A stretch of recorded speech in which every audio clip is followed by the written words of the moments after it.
So if we were to look at ourselves, like if you put your hand under a microscope and you really go all the way down in there, you're not going to look solid anymore. Like the further you get, the more space there's going to be between your cells.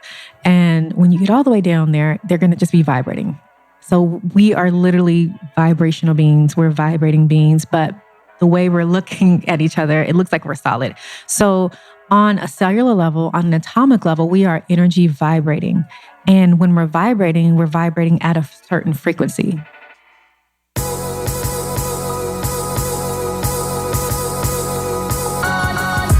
You're listening to the Almost 30 podcast, hosted by Krista Williams and Lindsay Simsick.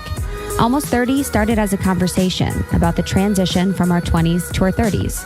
But then we realized life is full of transitions. So we expanded our mission. We are an intuition-led, wellness-focused lifestyle podcast that promises to deliver authentic conversations, diverse points of view, and insights rooted in optimism, growth, and intention. The Almost 30 Nation community is a group of purposeful dreamers who are smart, passionate, and always seeking the full potential in every aspect of their lives. At Almost 30, we're making magic together. We dream it, and then we do it. Thanks so much for tuning into the Almost 30 podcast. Here we go.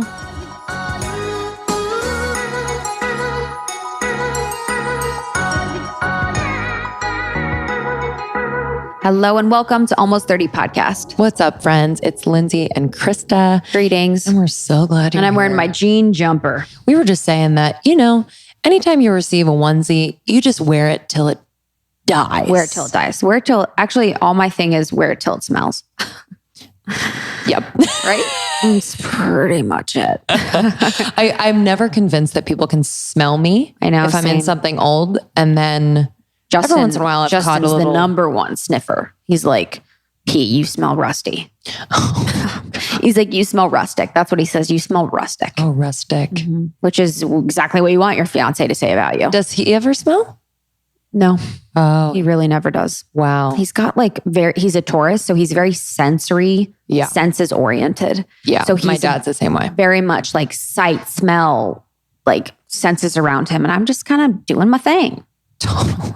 Doing my thing. You know what I was thinking? I've been thinking a lot about this lately that I wanted to talk about was like, and guys, welcome to the podcast. I'm Krista. This is Lindsay. If you're new, we're so glad you're here. We talk about health, wellness, spirituality, all the things, and we try and keep it really real for y'all. And we have a thriving community online that you can join, Almost 30 Nation. But what I was thinking about is I have a lot of anxiety around like my friends. I feel like I'm never doing enough for them. Mm-hmm. Like we have 10 friends that are doing something right now that I'm like not feeling like I'm supporting in the way that I should be. And what I realized was what really sucks about friendships now is it still brings me back to my phone where I don't want to be on my phone. Yeah. I'm like, I have 10 friends right now that I want to connect with and communicate with and support and just, send my love. But that means that I need to spend so much more time on my phone and it kills me. Yeah. It's like, I need to go on Instagram and do my thing. I need to leave them voice notes. I need to do all these things on my phone. And it just is like the worst feeling. And that's with phones too. It just leaves everything open-ended where you could be doing more. And I think that I relate to like friends where I always could be doing more. And the phone kind of enabled that in my life because you could always like be talking to them more, be in communication with people more. And it's just such an interesting thing that I hate. But I think the fact that it's so easy to do it through technology and through your phone, sometimes like it kind of takes away the lasting feeling of say, okay, this is an extreme example, but I do have a friend that does this. They write letters. Oh, cute. I used to do that on a regular. So it's like notes, letters, and like sitting down to write it kind of like makes an impression on you and them. Oh yeah. Because you're like, oh, I like really care about this person. I spent time doing this and like I was reflective. Because on the phone, it's like, boo, boo, boo, voice note, la, la, la. It's like nice and I do it too. But I do think like technology takes away the deepening of those gestures. Yep. And it just keeps, for me, it keeps everyone at a certain level and length. I have like 20 best friends that, so that's the thing is like before you would leave college and you would drift away from people and you didn't really have the opportunity to keep people in touch. which is the best that we can. But it also is just like, okay, it never ends.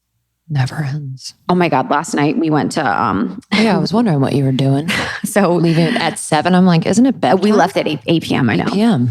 So impressed. So impressed. So we went to the St. John concert. Oh, fuck. St. JHN. You guys should listen to Collection 1. It was one of my favorite albums last year. And actually one of my most played on Spotify. And so we went to the concert, me and our couple friends, Ryan and Thomas, and we get to the front of the line and they scan our tickets and we got fucked. We got sold. We got sold fake tickets. So right before we walked in, they're like, do you want to do some mushrooms? So I was like, yeah, sure. Like, let's do it. Whatever. Yeah. So we did it. And then we find out that our tickets are fake.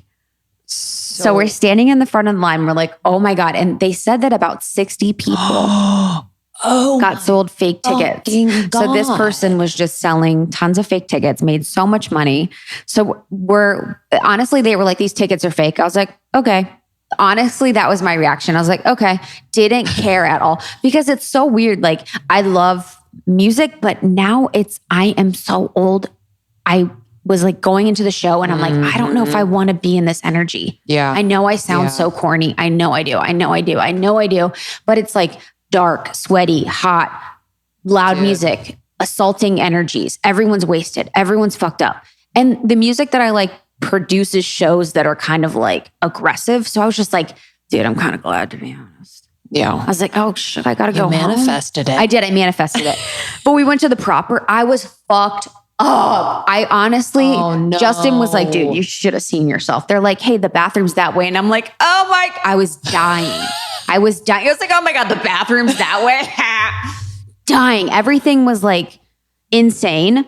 And it was so fun. Was it like visual? It was visual or just giggly? As much as I let it be, but it was mostly giggly. Yeah. Oh my God. But then I got home and shit really happened. Oh, fuck. Where I was sitting there and I had this realization that every single thing that I'm seeing is produced by my brain, and that what you're seeing and what you're experiencing is, I know this is so weird and trippy and everyone knows this. She's still on mushrooms. I'm still on mushrooms and I'm still having mushroom thoughts. Is that you are producing every single thing that you're seeing and experiencing from your brain and your eyes. It's all right here. And mine is completely different. And I was like, it just was really like, oh, this is all kind of made up by my brain and my eyes.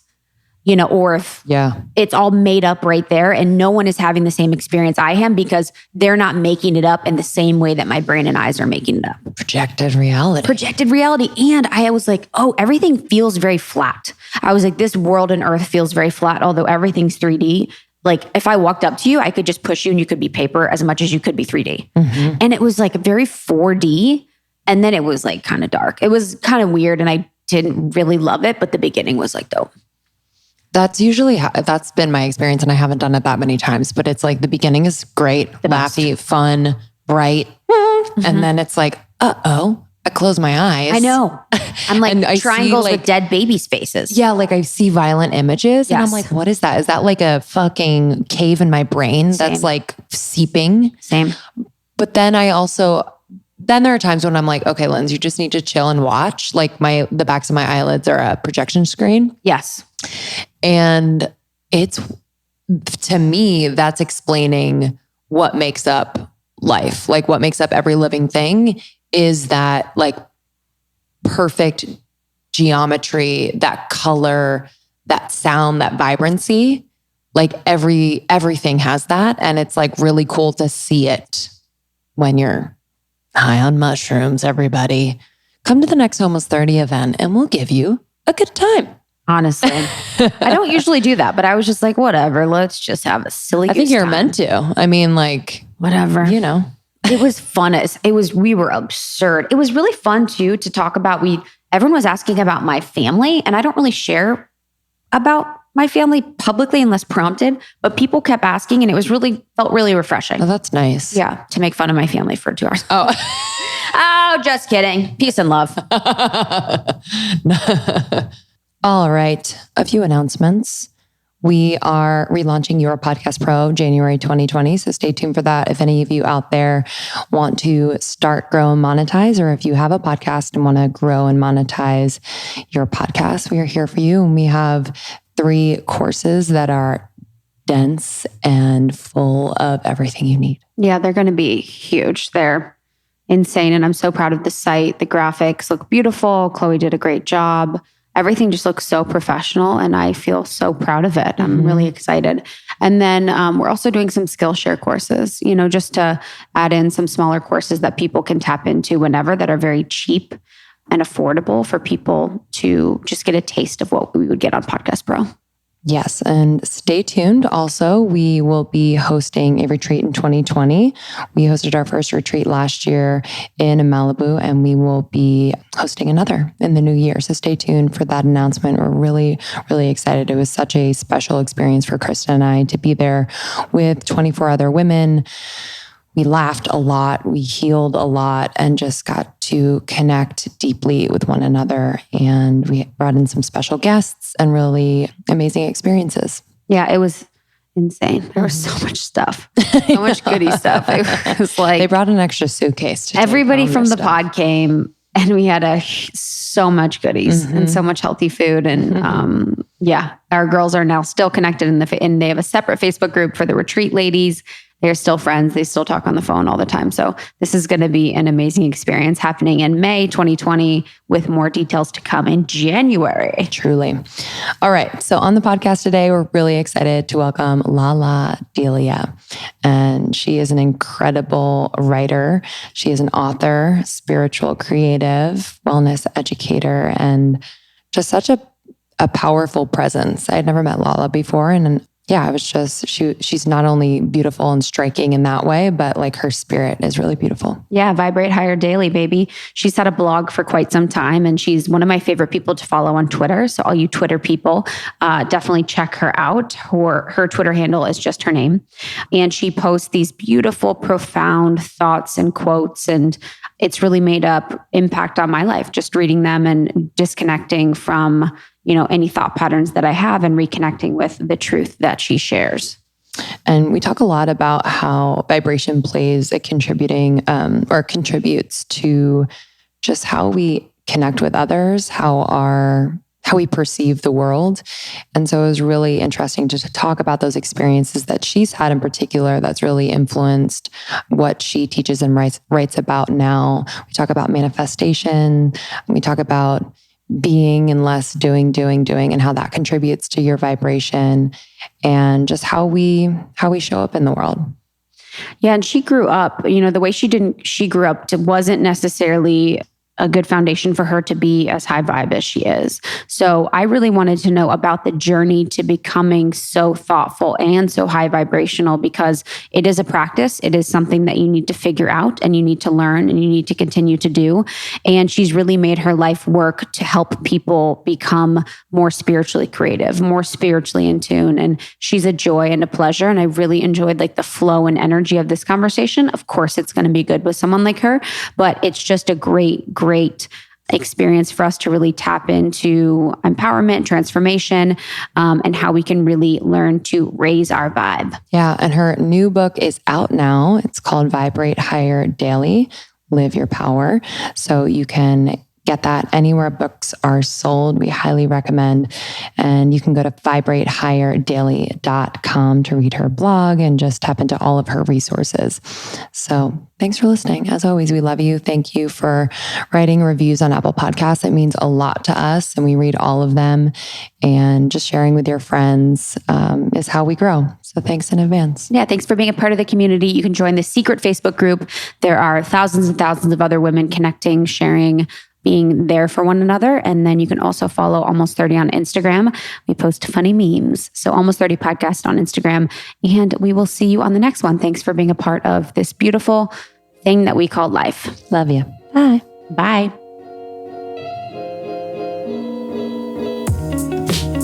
All right, ladies, before you go off traveling for the holiday season, we have to make sure that when it comes to that time of the month, we are prepared and have the products that are right for us and healthy for our bodies. That's why we use Lola. This is a female-founded feminine care brand offering high-quality period and sexual wellness products made with natural ingredients. Lola's tampons, pads, liners, and cleansing wipes are all made with 100% organic cotton, no toxins, dyes, or synthetic fibers. And Lola believes in total ingredient transparency.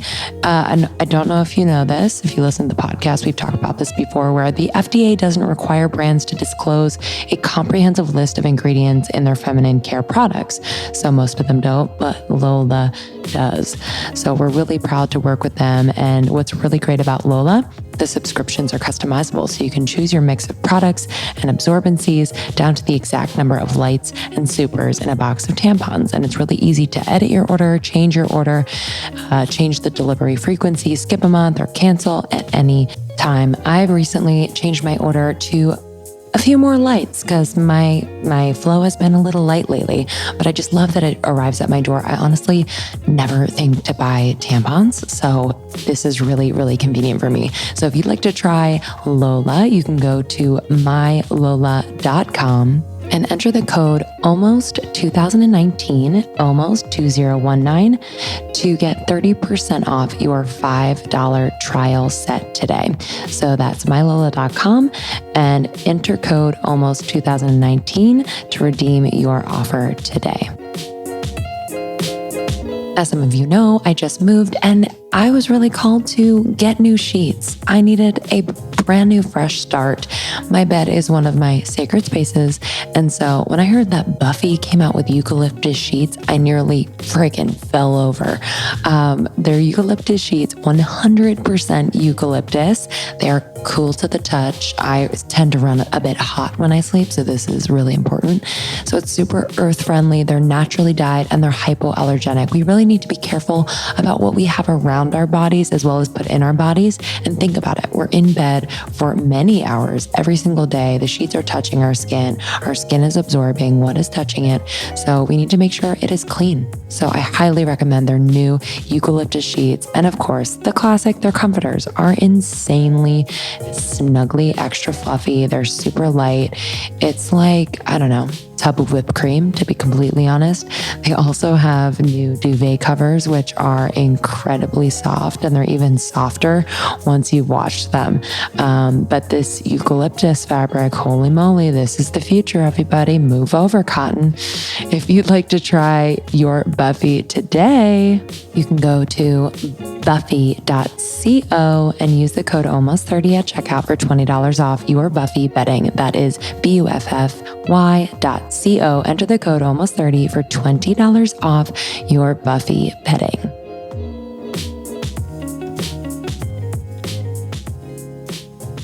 But we were talking about how much to care. And I think about that a lot. It's like, and I think there's an interesting thing that we as a society are going through is how much to care, or how much do we focus on to not feel overwhelmed to lead us to inaction. Right. And that's what I think about that quite often. Yeah. Yeah. It's like, where do you want to direct your emotional energy? Because we have so much a day to give out. And if we send it all over the place, we have nothing left for ourselves, nothing left for our children, for our work. So it's almost at the point where we have to say, where am I going to send my concern?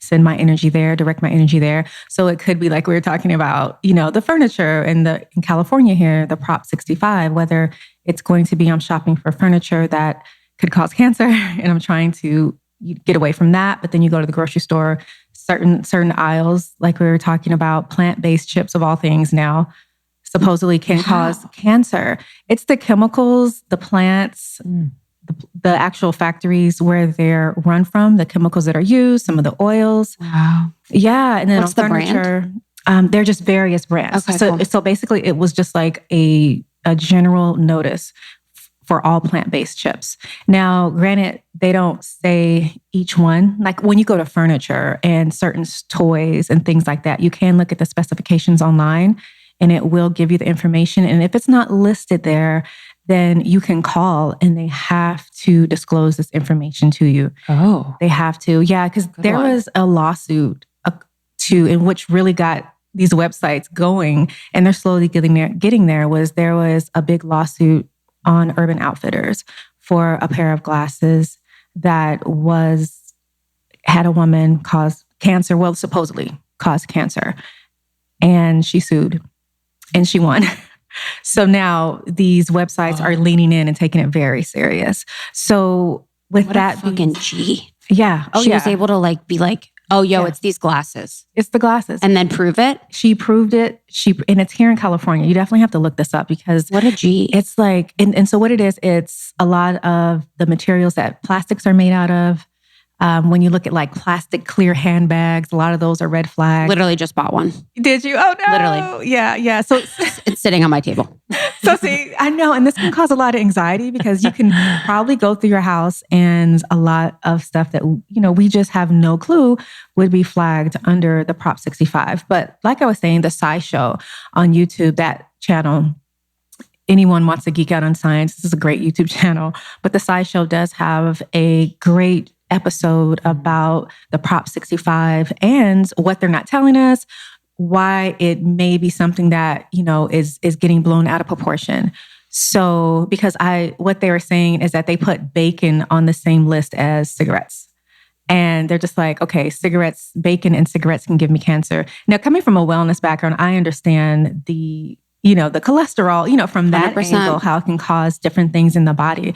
And then vibrationally speaking, I understand how things can be just as detrimental to you if you put them in you, if they're around you.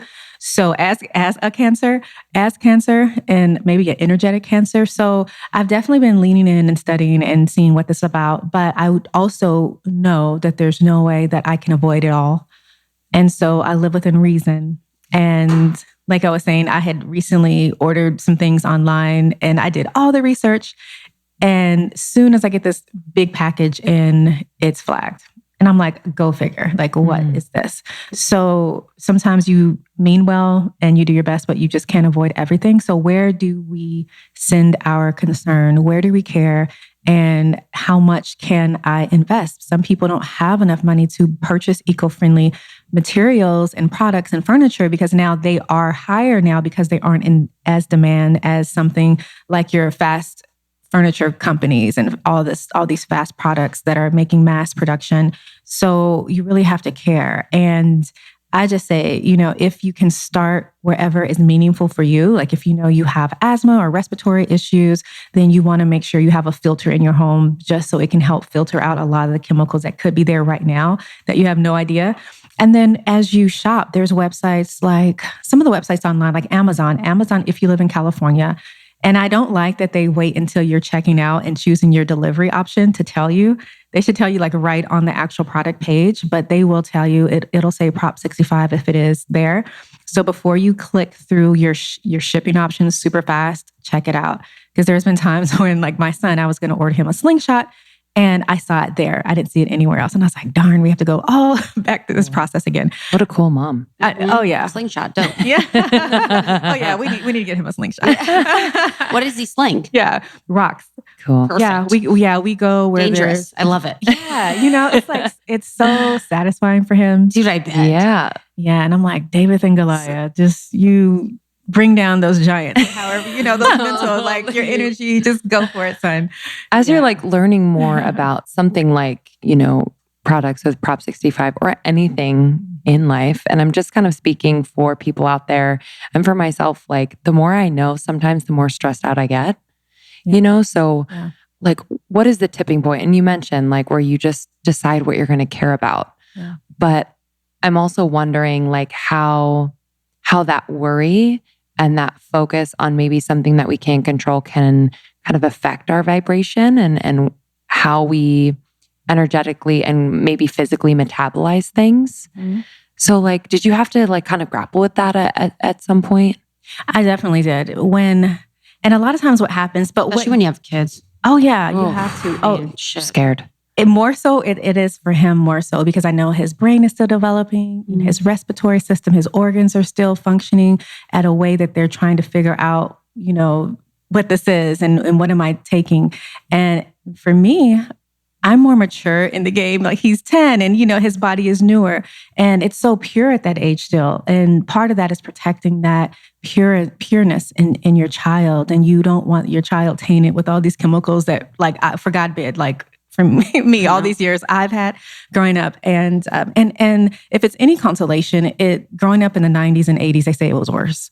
So, it's supposedly we are getting better. We're just more aware of it now, and it's being put out there now to where it's more visible. Like a lot of other things have been way worse, but the awareness and tension of it now, it's alarming to us because it's bringing it. We have to see it.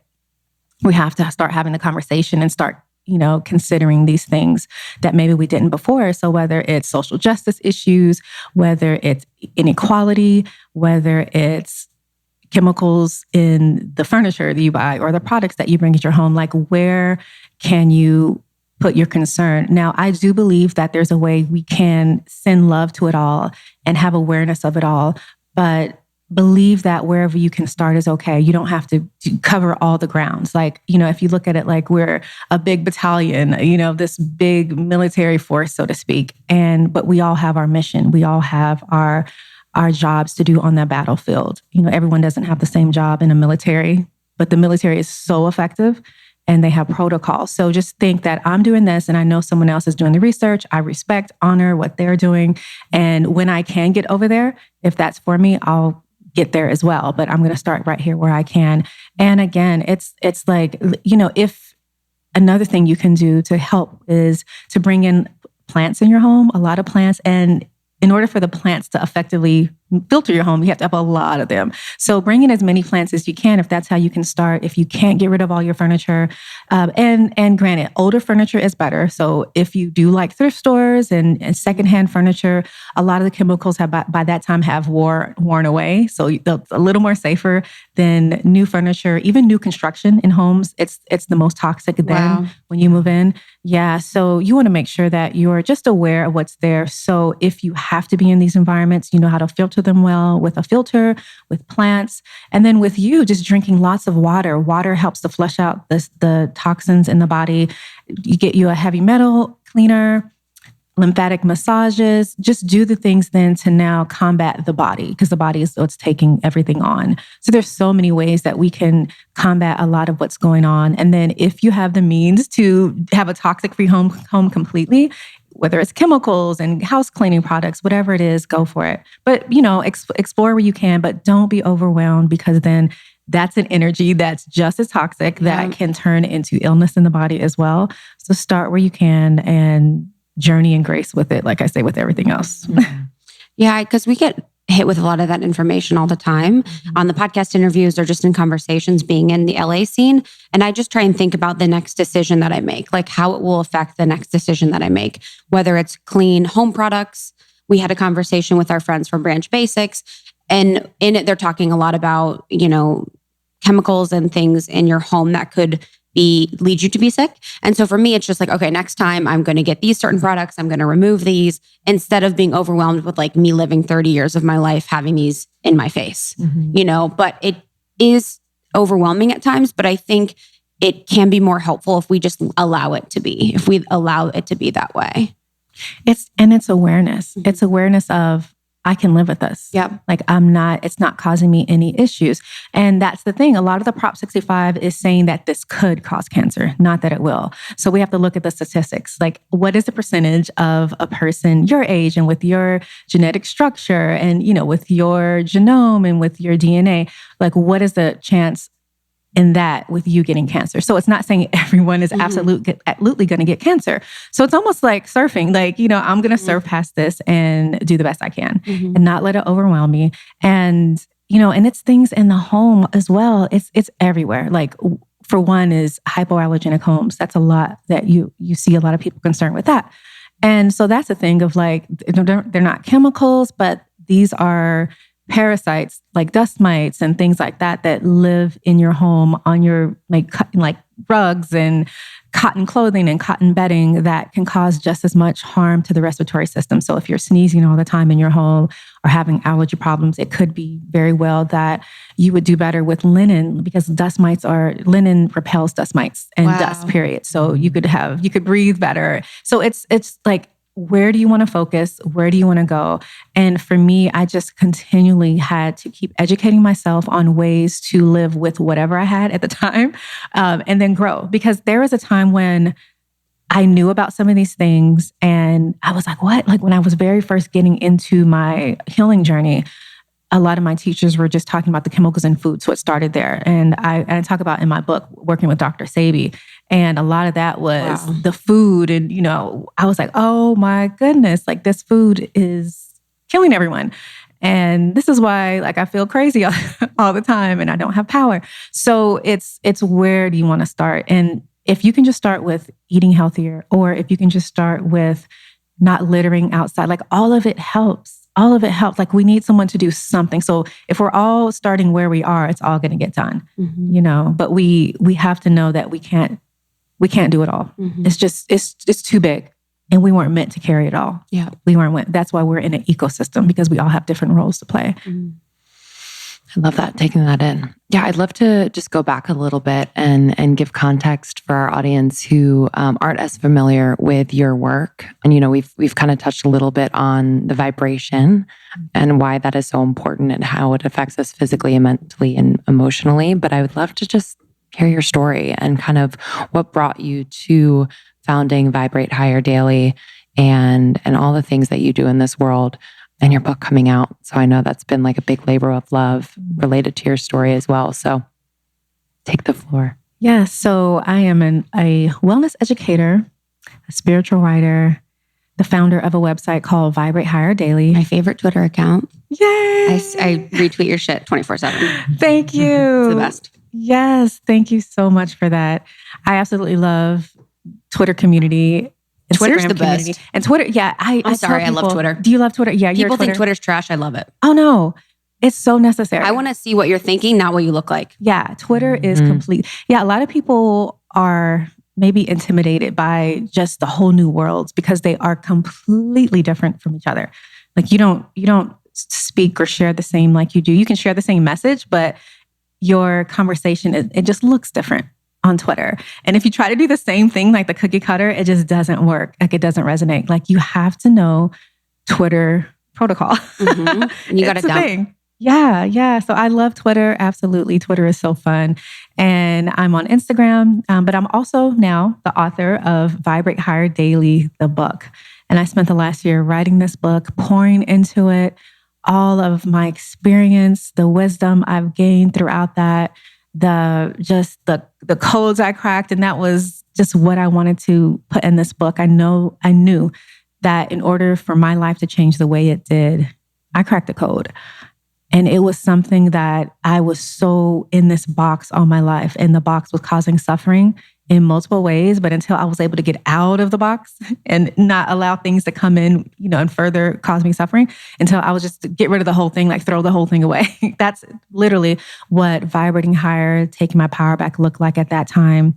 And then as I continued my journey, it started to look different, how I vibrated higher in relationships and with my family, as a parent, with how I ate, with the work I do in the world. It just encompassed everything, which is why I was so grateful that my publisher, Harper One, gave me the creative free rein to do this book in a way that was holistic, because it's all around. And for me, that's true wellness and spirituality, when wholeness is the point and the goal, not just this is my spirituality on Saturday or Sunday, whether you practice Sabbath or you're in church somewhere or in a mosque, but it's all day with how I smile at people, how I drive in traffic, what I eat, what I spend my energy on, and my emotional, where I'm carrying, that type of thing. So it's important to know that wherever we are each day, we can vibrate higher, and that we have grace. There's this force of grace. It's a literal thing, just like gravity. There's force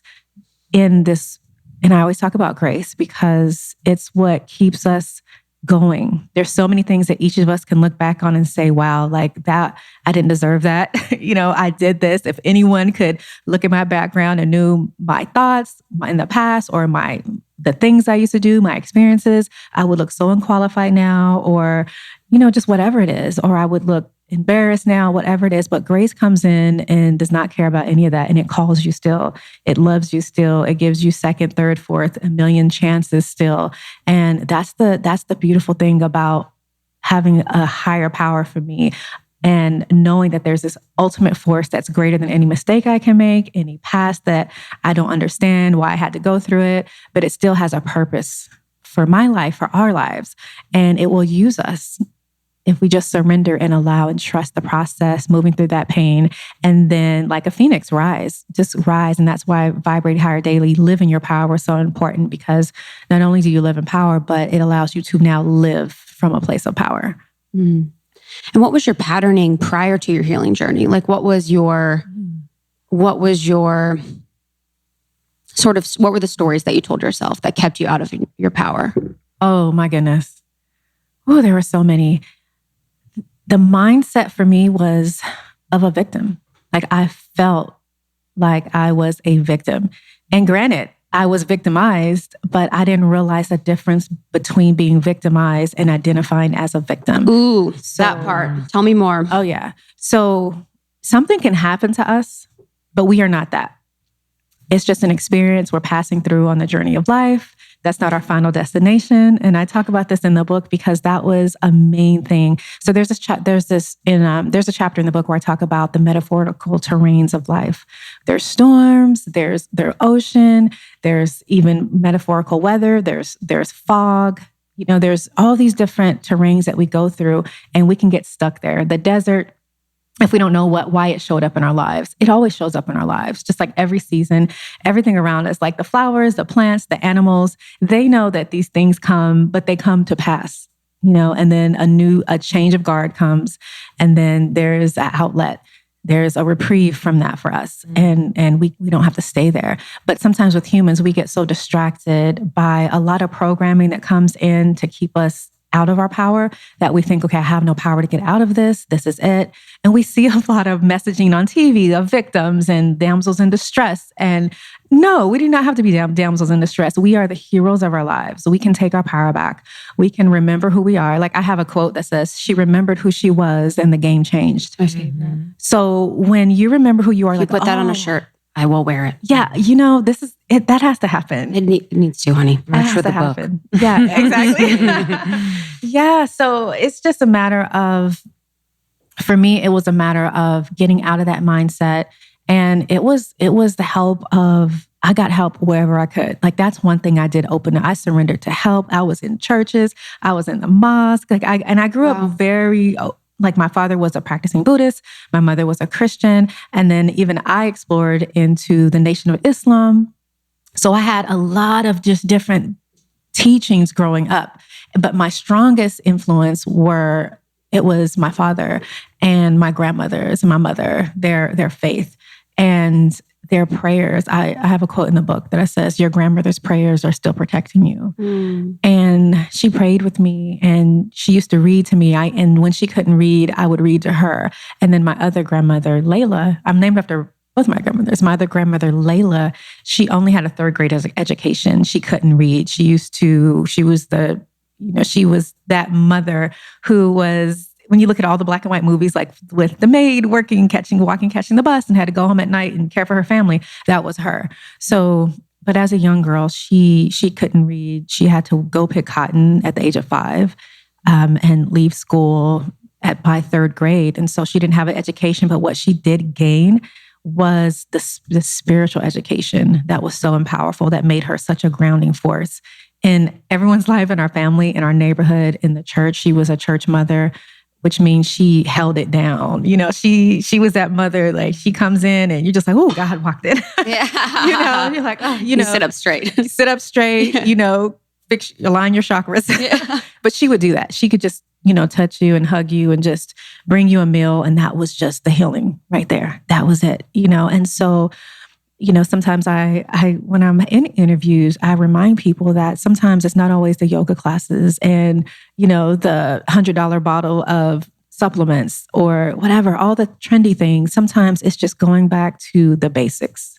Sit next to an elder who knows how to pray. Sit next to an elder who has a meaningful presence. And anyone looking to have a meaningful presence, and even what that looks like in such a fast modern age as today, where we're so distracted. I wrote a blog recently about that, just having a meaningful presence, because sometimes we can show up and we don't know how to hold space.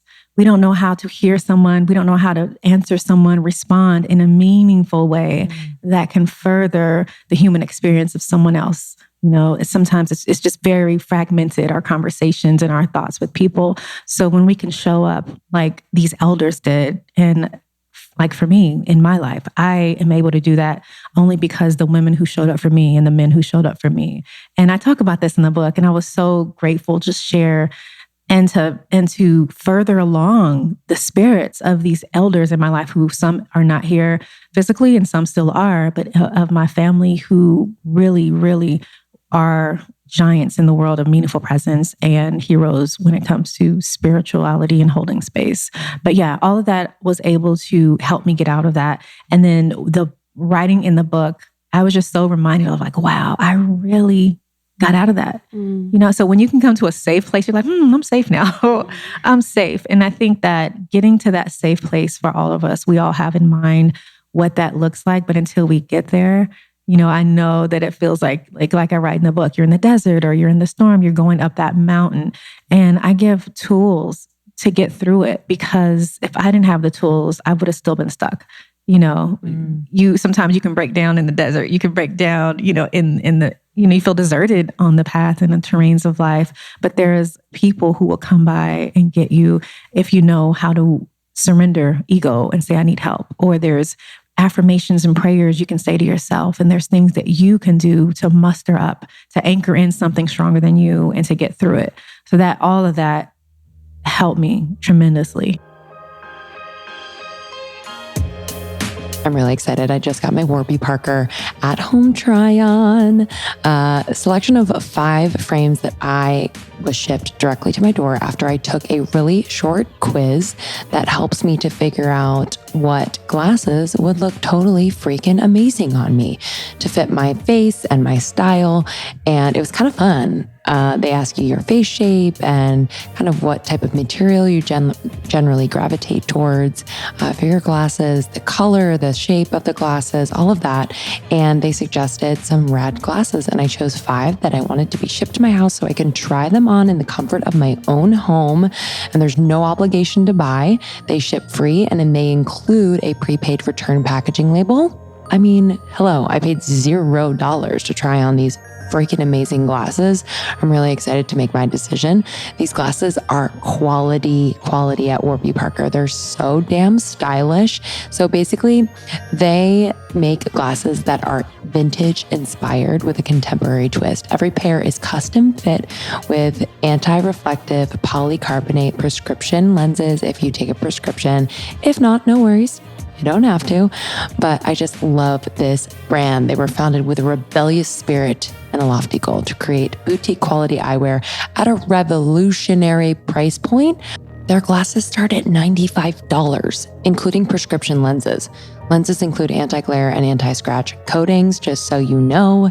And I am freaking sold. They're incredible. And they also have contact lenses now. They're called Scout, and it's really cool. They come in a flat packaging. I got mine the other day. I also wear contact lenses, and I love the flat packaging because it's reducing the waste. I mean, how cool. These are made from a super moist material that resists drying for lasting hydration and comfort. And these lenses you can wear for less than $1.25 a day. So you can order a trial pack that includes 6 days worth of contacts for only $5 and then receive $5 off your next Warby Parker order. So you can learn more at warbyparker.com/almost30.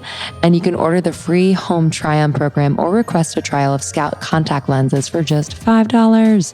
warbyparker.com/almost30. Get that free at-home try-on or request a trial of Scout contact lenses for just $5. We're so excited to recommend products that you can trust that will help you face the daily highs and lows. And these products are infused with CBD magic. This is Moellens. Moellens is a brand started by our dear friend Amy Duncan, who studied cannabinoids and terpenes while running a genetics laboratory in 2016, and a deep scientific knowledge of cannabis, passion for wellness, and inspired by her late husband, she started Moellens. And they formulate with 4 types of hemp extract extract and CBD. They believe incorporating other cannabinoids and terpenes into their formulas provides the best results. So I really trust this brand. Amy is so thorough in the way she sources her CBD and other ingredients in her products. It is extremely clean. And what I love is that they also give back. So $1 of every purchase supports their mission, connect those living for a greater purpose. So they support movements that champion regenerative farming, phytomedicine, mental health, and adventures for people living with debilitating illnesses and cancers. So right now I am loving from Moellens their skincare. Their new skincare is incredible. I am obsessed with Everglow. This is a CBD infused face serum. I am glowing. Sorry, I am. It is so incredible. It's really soothing on my skin. If you don't use a serum, get on it. I also love their Botanical Dew. This is an age and blemish fighter with a soothing side. I don't know if you follow me on Instagram, but I have been sharing these on my Instagram, my routine with the Moellens skincare, and holy moly, has become a ritual. So for example, with the Botanical Dew, I just put a nickel size amount in my hands, rub it together, put it on my face, décolletage, is that how you say it? And my neck in the morning and the evening. Super hydrating. It tightens my skin and super grounding too. The aroma is like super fresh and light. So if you'd like to try any of their skincare, their ingestibles, they have their Inner Peace lit from within, the Keeper Stash, which is a delicious honey. I highly recommend. The quality is of the utmost, period. So if you'd like to try Moellens, you can go to moellens.com and you can use our code almost30 for 10% off at checkout. That's MOWELLENS.com. Use our code almost30 for 10% off at checkout.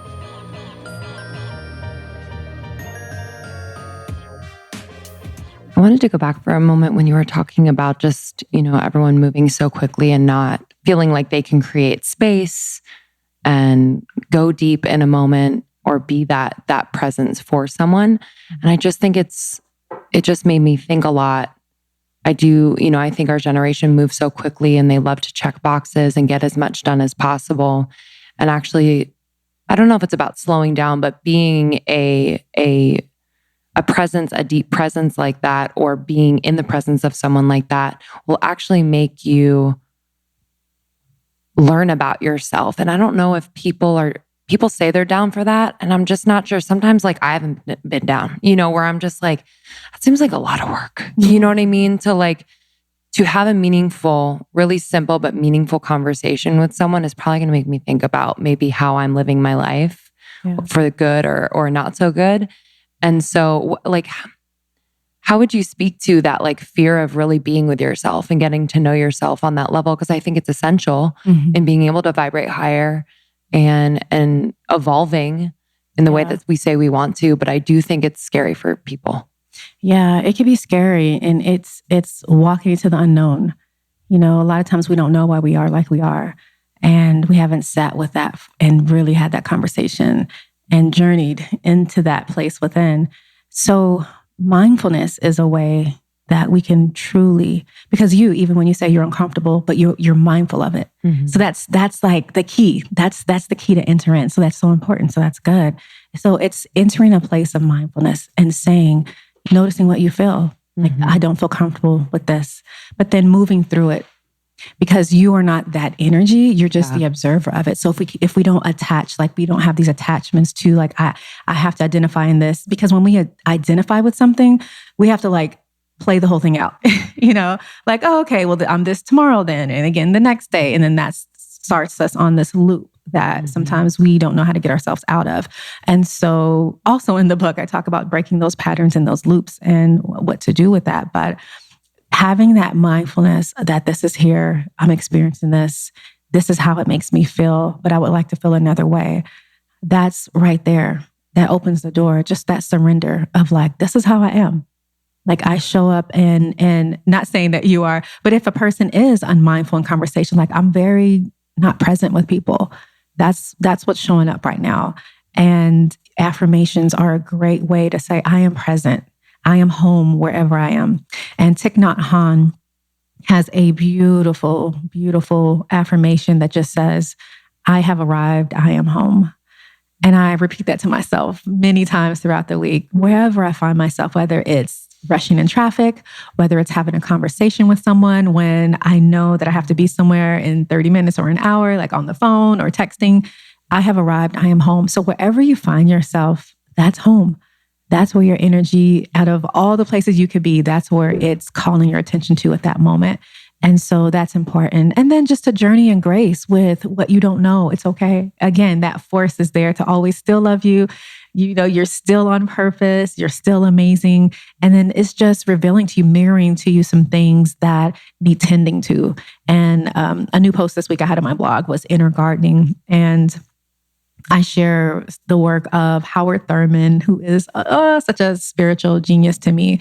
And he was the spiritual teacher. He was the spiritual anchor of Martin Luther King and the whole civil rights movement. So when we look at Martin Luther King, we're like, okay, he pretty much is the man. But this is the man who was the man to him.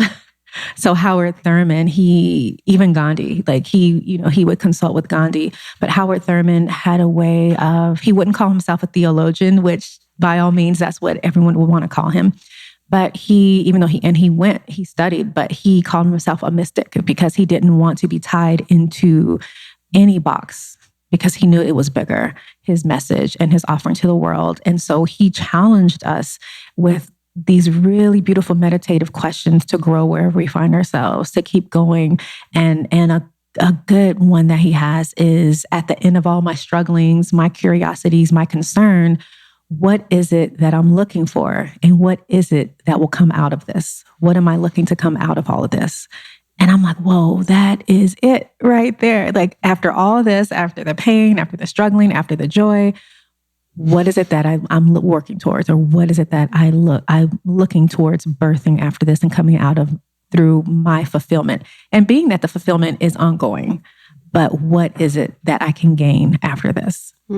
So that's a good way to look at any situation we find ourselves is, how can I learn in this moment? How can I help to fulfill myself onward just a little more and grow and tend to that inward garden? And his book in particular is called, he has a book of meditations, but also this one is called The Inward Journey. Cool. Yeah. That was like, even with our coach, we're working with a coach, Aaron Rose, and he's been really helpful in the imagining of the solution or like the best possible scenario of something. So it's almost like getting us out of the victim mentality of the situation, or like when we express something about a situation, I haven't actually thought about what the best case scenario could potentially be.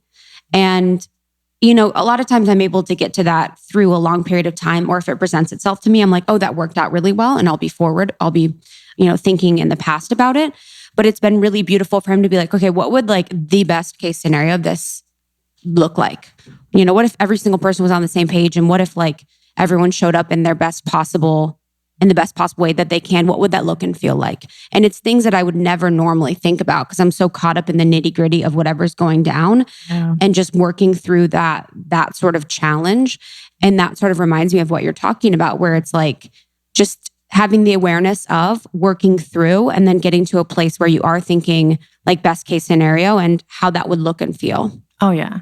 That's important because that's the way it feels. And he teaches on that, about feeling and imagining into your next reality.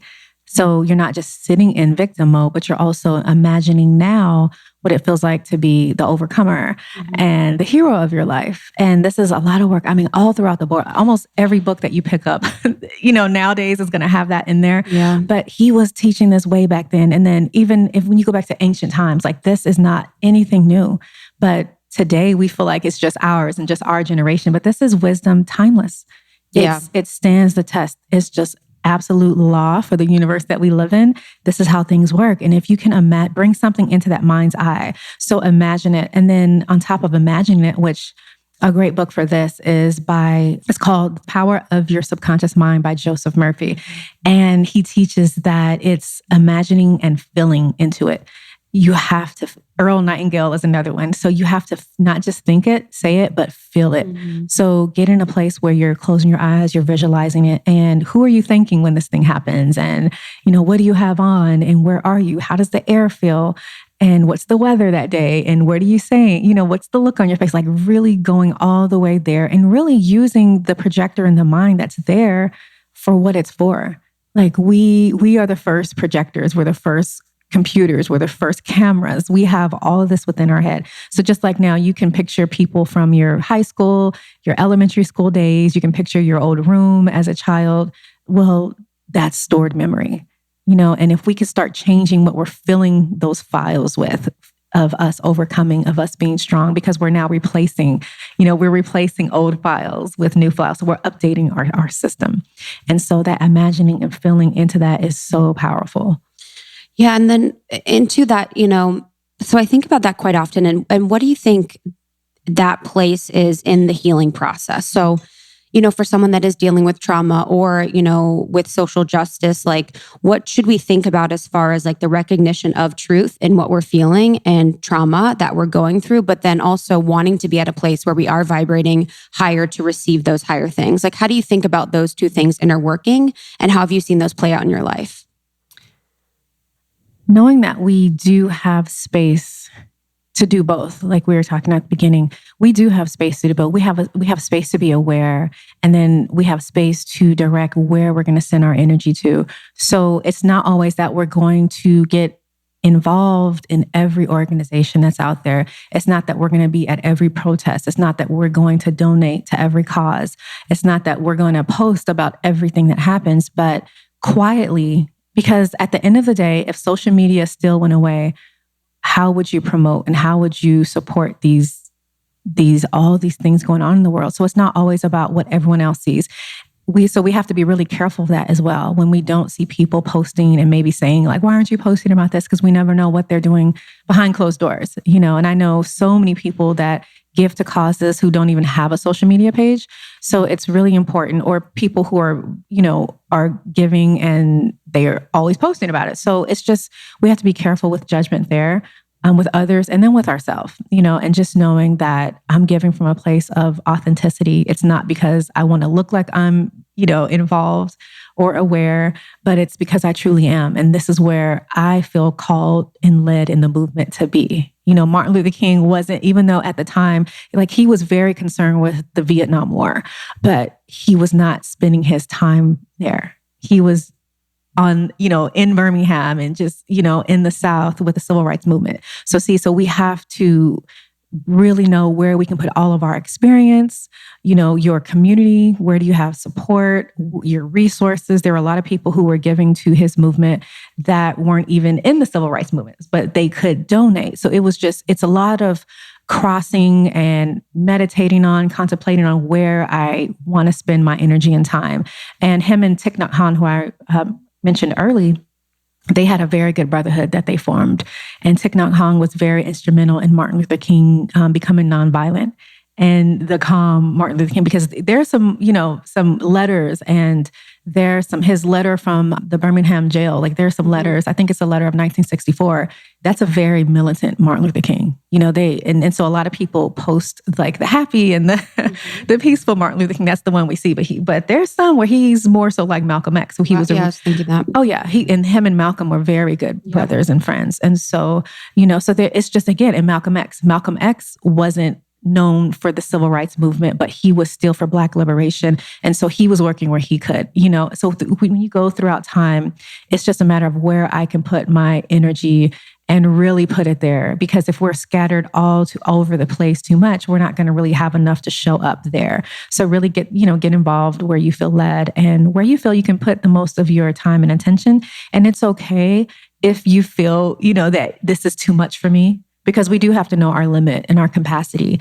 And that's why we have to be gentle with ourselves, especially in the world we live in, because there's so much. You can just walk out of your door and pick up the phone and see a headline, and it just takes you a whole day to get over vibrationally what you just saw, or someone sharing something. So just be mindful as we are driving traffic. We have to be mindful when we're, just moving through headlines and posts and updates of, what I'm going to invest in. And I had a podcast before where I just talked about people. I do believe that people are doing the best they can where they are with the information they have. And some people just don't know. Some people just don't know about all the headlines. And so if you see someone that doesn't look like they're concerned, they don't understand the importance of that. But there are other people who will. And I think that when we can lead out of love and hold space and just, hold space for each other and have meaningful conversations, we're able to win people over like that more than pointing and judging. And truly, if you're a person who is involved, you're too busy. You're too busy to point judgment because you're putting your energy in. Yeah, you're putting your energy in work. You're doing the work. Yeah. Whoever's going to help and show up, that's what it is. Yep. Mm-hmm. Yeah. That's how I feel. How has becoming a mom affected where you put your focus and how, and even with birthing a child and how that affects your vibration and maybe your understanding of your own expansiveness? Yeah. It changed everything. So I have a 22-year-old daughter and then a 10-year-old son. And so the 22-year-old daughter who I speak about, thank you. The 22-year-old daughter who I speak about in the book, I was a completely different, that was victimhood mama. That was mama doing the best she could, but she was struggling. She was lost. She was caught in these loops and these cycles and patterns. And she was living with that trauma. That was the coat that wherever I showed up, I had that coat on. That was my security blanket. But it was also like a magnetic coat. It was causing more of that to come to me. And it took years of growth. But with her by my side, I say we grew because as I grew and healed, I became a different mother to her. And now she's on the same path. She's started her YouTube channel where she's helping people. And it's just amazing. She helps me with Vibrate Higher Daily. And my son is 10 and all he's known is this mom. So when there's a saying like, you don't know about me. you better ask somebody. You better ask somebody. So Erica Badu has this quote. It's like something like, don't let all this peace and love fool you. It can get real quick. It's something like that. I'm totally messing that up, but it's so popular on Twitter. So you've probably seen it, but it's hilarious because I think all of us have that. We all have this other side to where just don't activate that, triggers, don't trigger that up, but for me, it got throughout the years, it got easier and easier and easier just to lay her to rest. And give thanks for her, send her love, and just know she did the best she could where she was. But when I tell my son, or when we look at pictures and we're just laughing and reminiscing, he's like, Mom, no, there was a point where he really didn't know that I'd ever been in a fight in school and that, I used to just do things, and he was like, no. He thought I was bluffing, trying to get street cred. And I was like, no, for real. For real. No, it was real, and I grew up in South Central Los Angeles and just in a real hardcore environment. And our environment when I was a young girl was the war zone.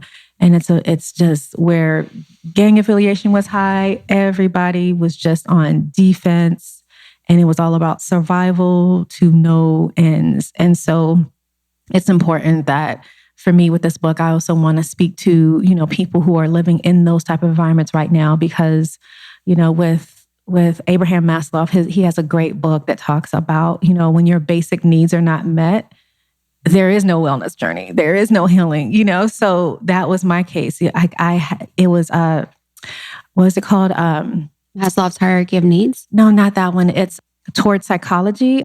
A being or a path towards psychology, something like that. I'm totally somebody out there. You'll know. You look it up. Look it up. You'll find that book. It's going to find you. But I have it, and it changed my life because there's a pyramid that he gives, and basically it starts you where you need to start. Okay, let's just get your basic needs met first, and then we're going to work up. And so that was so instrumental for me.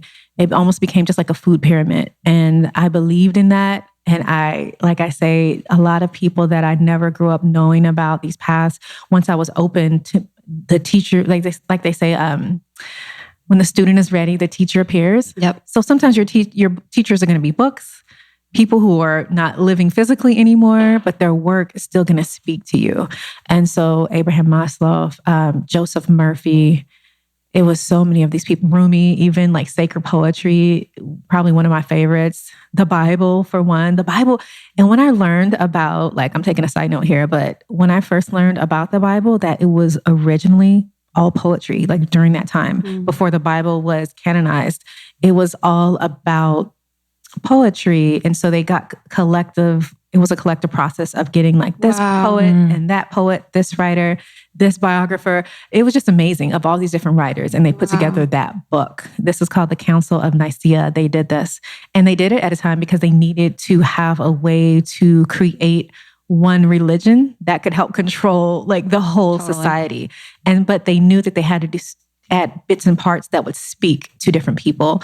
And so, and whatever camp you're from, whether you believe in, God knew that was going to happen and that was how it was supposed to, or, the Bible, there's more that I believe in, like the Dead Sea Scrolls or the Apocrypha that has even more that you can dig into there, like the book of the book of Enoch, absolutely. And that book takes some courage to read that book. Yeah. Like my mother, we had a group. And she like had to leave the room. She was like, oh, wait a minute. Really? Like, oh no, I wasn't ready. And so she had to come, get herself together and come back like another time and go at it again, because it's real. But there's beautiful books, beautiful poetry. But yeah, so all that to say is that the book of Enoch is older and it's a precursor to the Bible almost, right? Yeah. And it's mystical. Yeah. It's really crazy. Yeah. It's like based on the Gnostic religion. It's basically. Absolutely. It's interesting with the Gnostic tradition, like religion, the more I learn about it, the more I'm like, oh, okay. That's what I'm aligned to. Yeah. It's out there, but like, that's what I'm aligned to.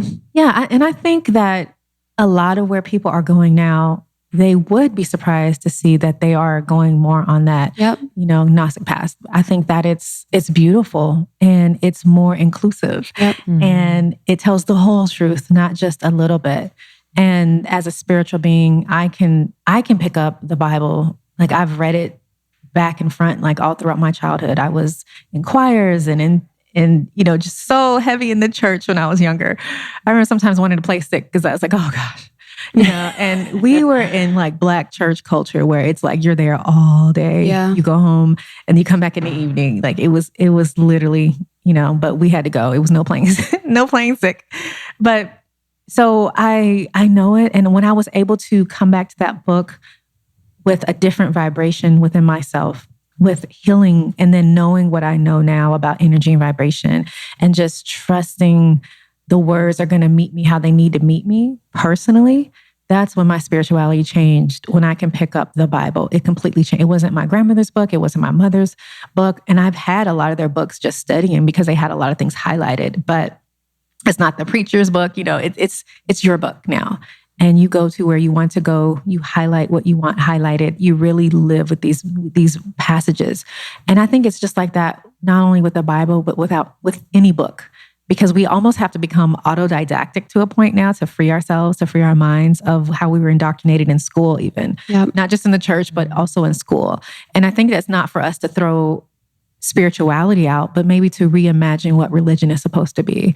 And reimagine maybe getting out of the box of religion and just seeing that there's a spiritual path that is holistic, more holistic than I thought, that can include, that is big enough for vibration and energy to have a conversation in there. Because in a church, you don't really hear, how are you vibrating today? Or what is your energy like? It's a lot of times they were scared of that. And granted, a lot of that was our ancestors in ancient societies. They had that knowledge. That was just common day language, but it was programmed out of us. And I'm so honored to be in a society now where it's coming back to us. We're taking our power back there too. Can we, I guess just to pull it back, for people that don't understand, I just sounded patronizing when I said that, but I meant so people can really understand what we mean by the fact that we are vibrational beings. Yeah. So talking about vibration from like a very one-on-one level, what does that mean to you? What does that mean to me? What does that mean to your interaction and the movement in the world? So look at ourselves. Like if you put your hand under a microscope, and you really go all the way down in there, you're not gonna look solid anymore. Like the further you get, the more space there's gonna be between your cells. And when you get all the way down there, they're gonna just be vibrating. So we are literally vibrational beings. We're vibrating beings, but the way we're looking at each other, it looks like we're solid. So on a cellular level, on an atomic level, we are energy vibrating. And when we're vibrating at a certain frequency. And vibrations, you can kind of look at them as wavelengths. And wavelengths always depend on how they vibrate. It always depends on the frequency, what type of force, what type of energy is there, what type of frequency is there. So whether you're listening to a radio and you're trying to tune into, the airwaves a little better, a TV, sometimes like back in the day, you used to have an antenna to do that. So now it just happens automatically. TVs are clear, they're sharp, they're high def. So they're high vibrational, so to speak. And I can't believe I just said that about a television. Tell live. There's a quote I remember way back, or a meme way back in the day. It spelled it like tell lie, L-I-E, tell live vision. Wow. Because I do believe that was a part of the main way that mimes have been programmed throughout society and radio stations. But it's known. Yeah. So, but to say that, right? And you can take anything and try to take it to its highest potential. So but what is that? So you can take your pain to the highest potential. You can take your, a bad attitude to the highest potential where you're just like, okay, this is super extra today. Or you can take love and peace and joy, and you can take your mindset to a higher level. So really it's just like, what channel do I want to be on today? The high frequency channel, the low frequency channel, the high vibrational channel, the low vibrational channel. And also just with food, understanding that whether it's food, whether it's music, whether it's friends, whatever it is around you, you're having this symbiotic relationship with it. You all are playing off of each other's energy and vibration.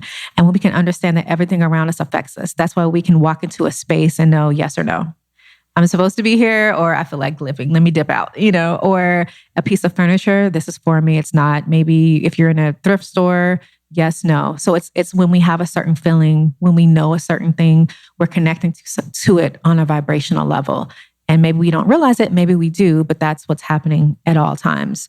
Butterflies, animals, whales, they all communicate through vibration. And it's powerful when we can take our power back in that conversation, lean in, and then look at the world in that way as a vibrational universe versus these beings that are just going on autopilot and whatever comes. And, I like what I like, I don't like what I like. But no, look into it.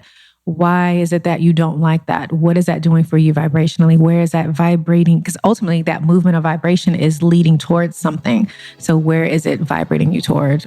And is that best for you? I recently recommended BetterHelp to a friend of mine who has been really overwhelmed with a new job, her relationship, and just felt like there were thoughts that were interfering with her happiness and preventing her from achieving her goals. And so I recommended BetterHelp, who really helped her assess her needs and make a match with a licensed professional therapist. And this all happens online. You can start communicating in under 24 hours. And there's a broad range of expertise in BetterHelp's counselor network, which may not be locally available in many areas. And the service is available for clients worldwide, which is incredible. You'll get a timely and thoughtful response when you send a message to your counselor when you log into your account. And you can schedule a weekly video or phone session so you won't ever have to sit in an uncomfortable waiting room as you do with traditional therapy. And they're committed to facilitating these great therapeutic matches so that they make it easy and free to change counselors if needed. And it's definitely more affordable than traditional offline counseling, and financial aid is available. So you can visit their website, read all the testimonials. They have so many of them.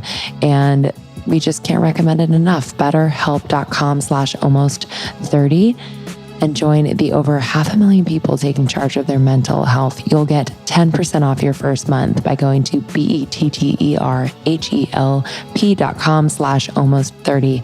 And we do have to say, this is not a crisis hotline. It's not self-help. It is professional counseling done securely online. BetterHelp.com/almost30 for 10% off your first month. In what ways have you been able to fine-tune your own and also like your client's perception of a vibration or a feeling or an instinct? Because I think, at least in my experience, and I've gotten better at this, but just trusting that feeling and just being like, okay, that's what I should follow, or that's what's right. And in my experience, it's been practice, but are there ways in which you can get quiet enough to really feel that? Definitely. And the number one way, it definitely is practice. It's like getting on that court of life every day, showing up, being Kobe Bryant. Kobe is known. You know me. You know me. Yes. Okay. He is known. His work. I only like references that are sports related, so this is perfect. Yes. And who else? Who else to mention? So Kobe, the thing about him is, and you may know this, he's the one who like your favorite basketball player goes to like just watch him work out. Yeah, that's the damn. Like, who does that? You know, because his work ethic, the way he works out, he'll show up at 5 a.m. when everybody else is just getting there sleepy still. And he's already like in a full sweat. You know, he's really putting in that time. And then another sports reference for you. I was totally kidding, but it's Emmitt Smith. So Emmitt Smith, they asked him, TBT. yeah, wow, Yeah. TBT. Yes, Wow. Yes. My favorite cowboy. Right. I know. I think he's probably everyone's favorite I think cowboy. he's retired, right? Yeah, he's retired. Yep. Number 22. So he said one time in an interview, like, how have you won so many Super Bowl rings? Like, how do you do this? And his answer was, the Super Bowl is won in preseason. And I was like, oh. So from there, like that inspired me so much. Like, okay, let me get me a preseason. Like, what is my preseason? So for me, it's my daily routine is my preseason. How I am when I'm off is my preseason. How I, like my self-care routine, my spirituality, that's all my preseason, because you never know when you're going to have to get on that court. Even like with athletes, they don't know when they're going to get taken off the bench. They have no clue, but they have to be ready, ready for the game. And so the game of life. And so when you can use every day, and the way that translates into answering your question, bring it back, is practice. Practice, work, going out on those inklings, on those nudges, like doing the things that maybe feel awkward, but you're feeling called to do it, trusting this guidance, like the direction. So really allowing your discernment and your intuition to lead you. And it could be, it could be staticky at first. Maybe some things come through, like they follow through or not. But the more you do it, the stronger and louder it gets. It's just how it works. And so the more that you start to work daily on honoring these little nudges, and it can be something as small as call so-and-so and check on her, send so-and-so a message, check your email now, or look at the clock, turn on the radio. So, and you'll start hearing these messages. It'll be in a song. It'll be in copy somewhere on the website. It'll be in a sign. Like these messages will start coming into you and you're like, whoa, okay. And almost sometimes you're like, can I turn it down a little bit? I know. Like, I want to get off the clock now. But I was filling the bath the other day and my angels were like, check the bath. Check the bath. Yeah. And I was like doing something I was busy. I was like, it's fine. There's an inch of water in my bathroom. Everything overflowed. Oh, fuck. I was like a clear, like, okay, Got it. Wow. You're like, silly, but like, I literally heard like, check the bath, like go check the bath. yeah, that's So it. funny. And it's those things Dumb. because we'll second guess ourselves. Like, oh, Yeah, it's fine. Okay, I'm being paranoid, and we'll label it. Like, I'm being paranoid, or either other people, label Yes. it what we're doing. And sometimes we can second guess our own selves. But when you know what you know, you're like, you'll stand in that knowing and move out on it. 100%. Yeah, definitely. I was thinking of something that one of the tweets that you had that I really loved was about life being obedient to your beliefs. Can we talk a little bit about that? Yeah, you believe what you see. And so going, when we can look back at childhood, like for me, I believed what I saw. I saw a lot of just victimization and a lot of pain and trauma. And so that's what I believed for a long time. And that's what kept showing up in my life until I was able to believe something different. And it's not saying it's our fault. It's not our fault. Some of us come to this world already at a disadvantage, 100%. Yeah. So it's not your fault. It's just this universe we entered into, it's already moving when we get here. And so our parents are doing the best they can with what they know, with any traumas they have had. So it was all about, for me, reprogramming those beliefs. Like I had to start believing something different if I wanted to start seeing something different. And so I started doing the visualizations that the books talked about, The Power of Your Subconscious Mind, Howard Thurman, just so many of the greats talked about And I had to start really feeling into that. Like, what did it feel like, again, to be healed and in my power? And I would close my eyes. I remember at one of my jobs, especially, I was the only one that would be there on my shift. And I would go to the mirror and start doing like these, hi. I love this. Yes. Hello. Hi. Like, hello there. It was such role I love play. you. And I don't know where this came from, but it just like, it was, but again, see, I was working on that intuition, that thing in me telling me to go do this. I would go in the mirror and I would be like, hi, how are you? Like I was meeting and greeting people. Oh my God. I had no clue. Like what was, and I was still in a toxic relationship at the time, not healed yet, but I was doing these things because I was reading and it was slowly, I was slowly being guided out of that whole lifestyle. It was a process, but it was a journey as well. But I was getting the instruction and I was following. And so even though it felt weird and I was like, if anyone comes in, if there's a camera in here anywhere, oh gosh, but I did it. And so now when I'm on stage speaking, when I'm doing any kind of thing in public where people, are saying hi to me, or when I'm, somewhere waving in a crowd, like sometimes it'll hit me and I'm like, whoa, I did this way back then when my life was a mess. I was visioning this right here and it came to be. So that in itself is so powerful. That's why there is no way anyone can tell me that this is woo-woo, because it's not that. This is practical law. It is practical common sense.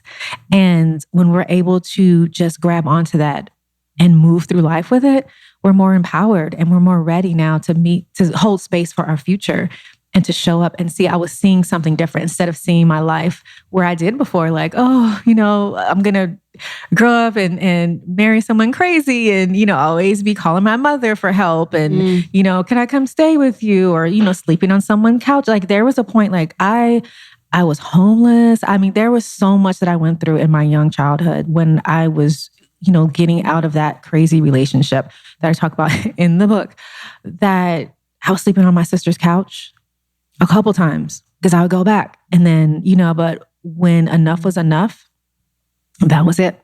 I was like, this will be the last time I am on my sister's couch with nowhere to live and leaving a toxic relationship. This is it. And I just got tired of it. I even got tired of telling my story, of saying like, this happened again or whatever. And so it was just a way I inserted myself differently into the universe now. Like, waking up every day, I was like, it's game time. That's it. Yeah, there is something that happens like an expiration to that, not giving into, but just like believing that story and like adhering to it. And you're just like sick of your own shit. And you're just like, okay, it's time. Let's go. It. Yep. Yeah. Related to that toxic relationship, like what has your relationship been with forgiveness? And how does that relate to vibration? Forgiveness is so important because it's an energy. It's when you don't forgive, you're holding on to that experience within you. All of the cells in your body are still vibrating with that memory. And when you can let it go, and when you hold on, whatever you're holding on to, you're saying you still desire it to be there with you in your experience, in your reality now, because there's no way you can reach out and grab it. Like the people that were there's no way I could reach out and grab the man who abused me. He's not there. So it's physically impossible for me to still be there. But the only way I can still be there is if I'm thinking about it still, if I'm feeling it still. And so I had to get clear with that piece, that even though I'm safe physically, that emotionally, vibrationally, I'm still holding on to this. I'm still looking at him with a side eye, whatever it is. And so it took a while. And I'm not saying this is easy, because it's not. It's not easy, but it's doable. And that's what I want everyone to know, because sometimes people can say, oh, easier said than done, because it looks nice when it's in a post and it's all curated on Instagram. But I share these things because I lived it and I did it. And I can only share with you authentically from my experience. And so I'm here to be someone who says, I seen it happen. It happened for me. I seen it happen for other people. It can work. And so I started to leave that hold, which forgiveness is. It's like a claw.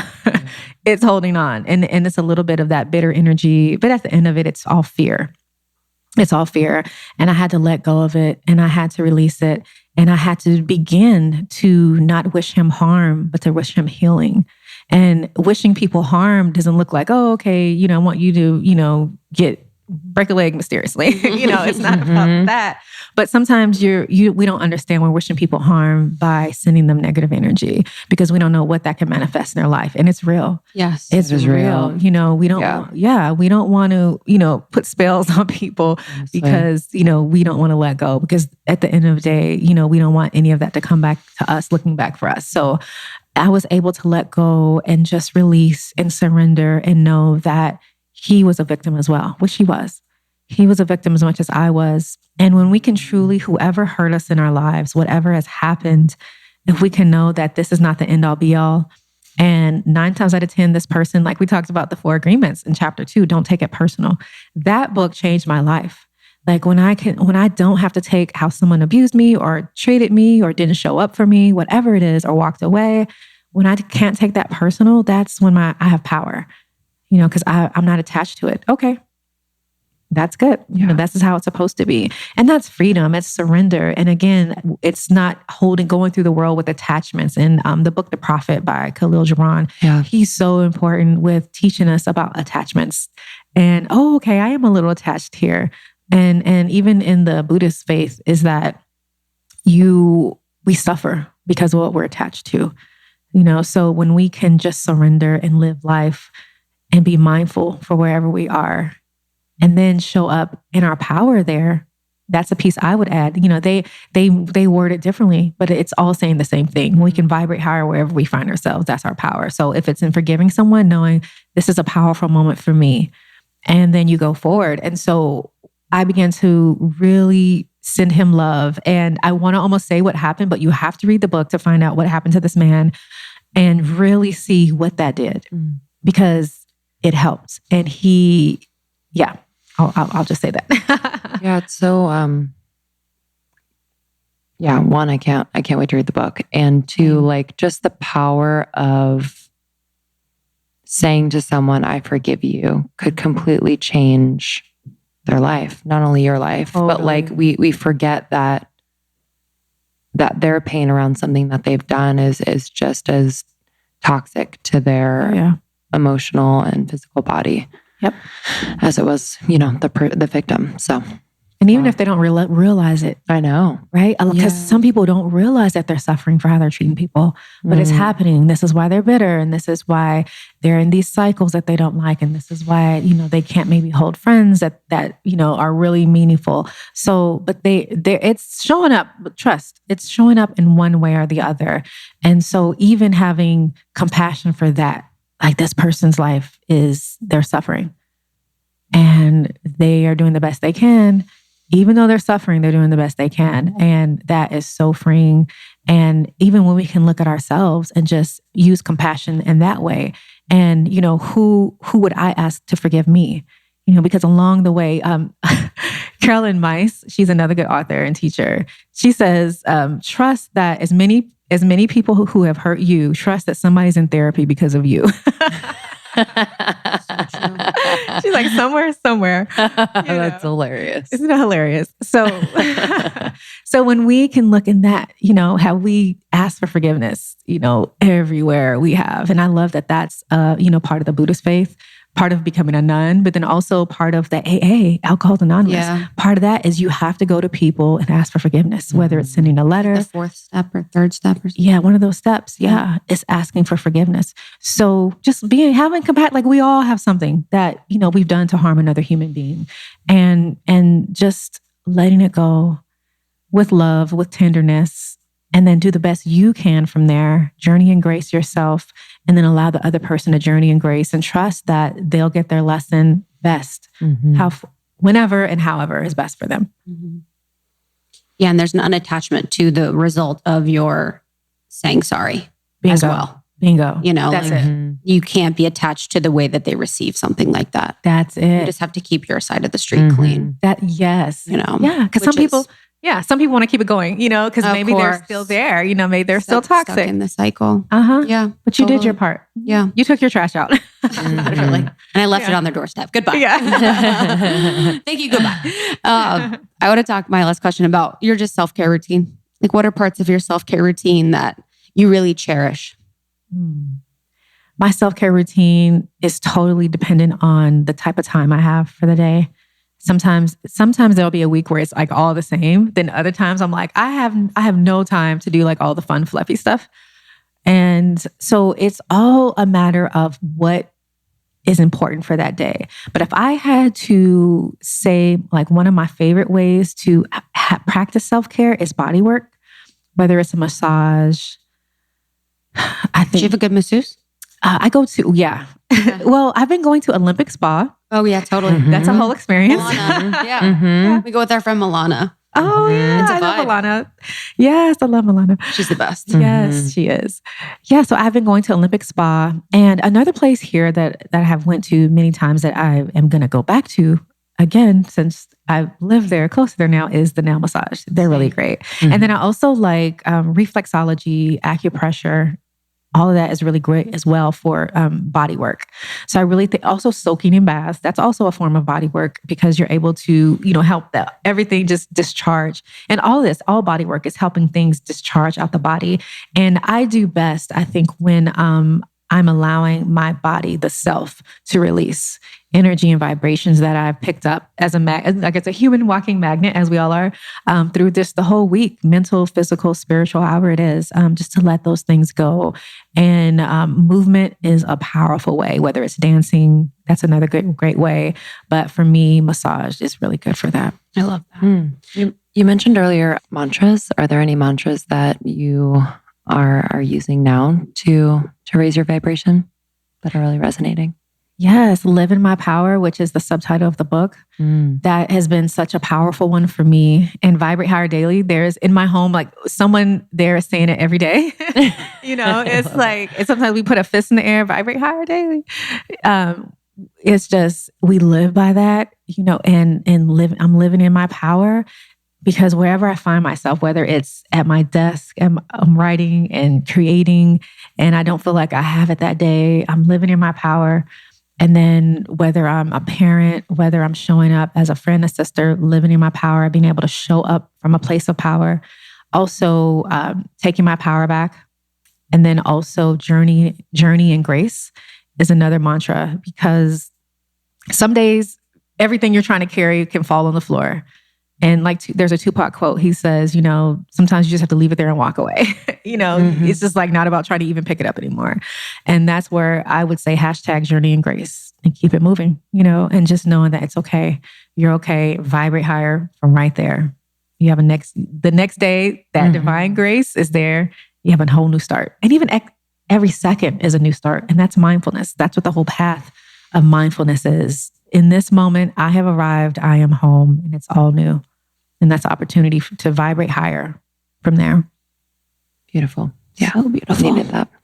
Where can everyone connect with you? It's at Lalah Delia on all social, well, not all social platforms. I don't even know what a Snapchat, whatever. I don't have that thing. Snippety snap, TikTok, what? Yeah, what is that?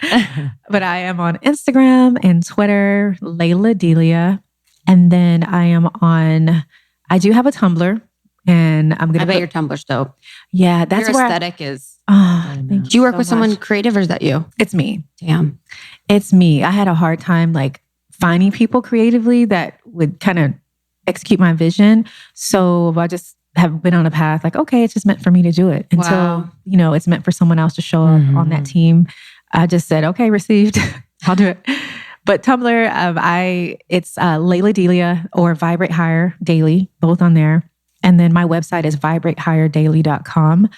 And then my brand new book is out December 10th. And wherever books are sold, wherever you like to get your books, online, in the bookstores, my book will be there waiting for you. There's also an audiobook involved with an absolutely amazing narrator, Bonnie Turpin. Now, Bonnie won Narrator of the Year multiple times, last year included. This year, she was inducted into the Narrators Hall of Fame. So she's the truth. And I was going to do the book myself. My literary agent and I were like, yep, I'm going to do it. But when I had a chance to know that she was going to do it, hands down, yes. Wow. It was her, because the way she reads and tells stories, her background is in theater. And she has a way of making those words come alive. And I'm just so thrilled. So whether you enjoy a good journey with an audiobook and or reading the physical copy, the book is available December 10th. And I'm so excited. So proud of you. That's awesome. So excited for you. Thank you. Congrats, babe. Thank you so much. Thank you for being here. Thank you for having me. Yeah, this has been a blast. All right, everyone. We'll see you next time. Bye. Love you. Bye. Thanks so much to Lala. Loved having you on, girl. And you can grab her new book, Vibrate Higher Daily, Live Your Power, now anywhere books are sold. Yeah. She remembered who she was and the game changed. Truly. One of my favorites. So yeah, thank you so much. The book, branding, everything is completely on point. So if you guys want some inspo too for some branding and some beautiful photos, you can go to vibratehigherdaily.com. And yeah, we're just really excited to kind of wrap up the year, reflect on all the things. So we are just sending a lot of love out to you all in Almost 30 Nation. It's been an incredible year to connect with you, be on tour. We will continue our tour next year with a bunch of live shows in some cities we've never been to, others that we've been to before, and we just can't wait to meet more of you. And if you are out there and want to create community where you are, you might find an ambassador in and around your city. So go to almost30podcast.com and click on community and you will find that. Or if there's none around you, you can create community and become an ambassador. So email community@almost30podcast.com. Thank you so much. We will see you on the next one. Love you.